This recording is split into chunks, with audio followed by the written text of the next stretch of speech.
Hello friends, જય શ્રી કૃષ્ણ. મારું નામ છે હિરલ ડાંગર. સ્વાગત છે મારી યુટ્યુબ ચેનલ કુકિંગ વિથ હીરુમાં. આજે આપણે બનાવશું ઉપવાસ માટે નવી રીતે બટેટા સાબુદાણાની ખીચડી બનાવવાના છીએ. તો ચાલો આપણે બનાવીએ.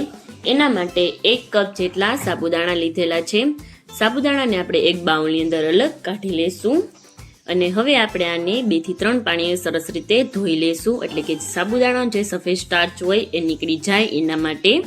સરસ રીતે સાબુદાણા આપણા ધોવાઈ ગયા છે. હવે આની અંદર આપણે અડધા કપ જેટલું પાણી એડ કરશું. અડધા કપથી થોડુંક ઉપર જ પાણી એડ કરવાનું છે. સાબુદાણા ઉપર પાણી આવે એટલું જ નાખવાનું છે. સાબુદાણા જેટલું પાણી નથી નાખવાનું.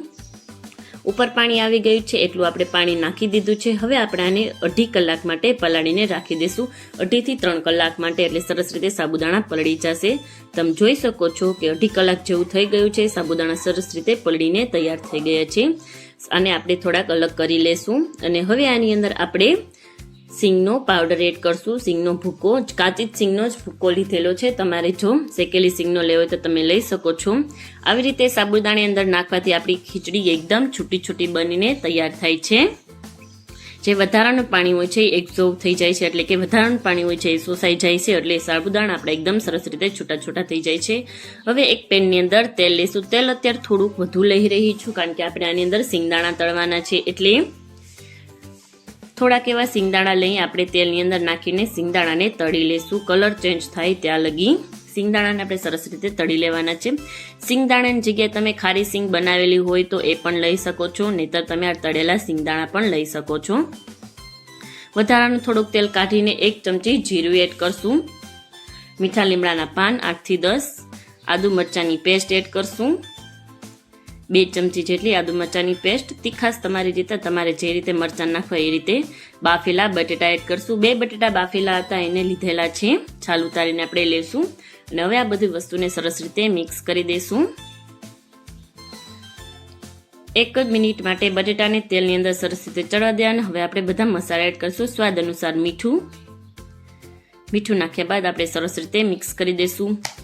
ખૂબ જ સિમ્પલ રીતે એકદમ ટેસ્ટી આપણે આ સાબુદાણાની ખીચડી બનાવવાની છે. બહુ જ સહેલી છે ખીચડી બનાવવામાં. લીંબુનો રસ અને 1 થી 1.5 ચમચી એટલી ખાંડ એડ કરશું અને સરસ રીતે મિક્સ કરી દઈશું. ખાટો મીઠો અને તીખો ટેસ્ટ ખૂબ જ સરસ આવશે. બહુ જ સિમ્પલ રીતે આપણે આ ખીચડીને બનાવવાના છીએ.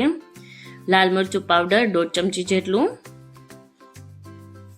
સરસ રીતે આપણે મિક્સ કરી દઈશું. મસાલો આપણો બધો સરસ રીતે ચડી ગયો છે. તેલ પણ બહાર આવી ગયું છે. હવે આપણે આને જે સાબુદાણા અને સિંગને આપણે મિક્સ કરીને રાખ્યા હતા એ આની અંદર એડ કરી દઈશું. સરસ રીતે મિક્સ કરી દઈશું.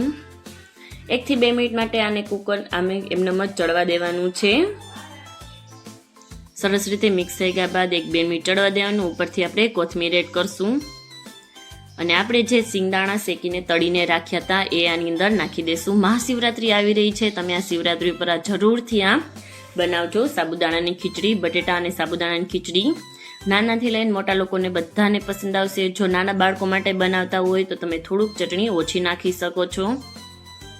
સરસ રીતે એકદમ ચટપટી અને સિમ્પલ રીતે બનીને એકદમ સરસ રીતે તૈયાર થઈ ગઈ છે. છૂટી છૂટી અને ટેસ્ટી આપણી ખીચડી બનીને તૈયાર થઈ ગઈ છે. એને આપણે હવે સર્વ કરી લેશું. મહાશિવરાત્રીના પર્વ ઉપર તમે આ વ્રત ઉપવાસમાં ખાઈ શકો છો. કોઈ પણ બીજું વ્રત તમે રહેતા હોય તો એમાં પણ તમે આ ખાઈ શકો છો. એકાદશીમાં, પૂનમમાં પણ તમે આ ખીચડી ખાઈ શકો છો.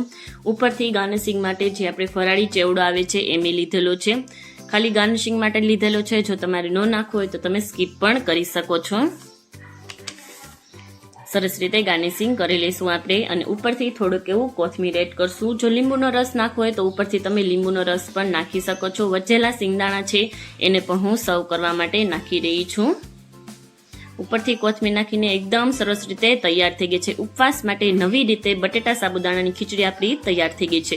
જો તમને મારી રેસીપી પસંદ આવે તો મારી ચેનલને લાઇક કરજો, શેર કરજો, સબસ્ક્રાઇબ કરજો અને બેલ આઇકન દબાવવાનું ના ભૂલતા કે જેથી કરીને નવી વિડીયો નોટિફિકેશન તમને મળતી રહે. Bye bye.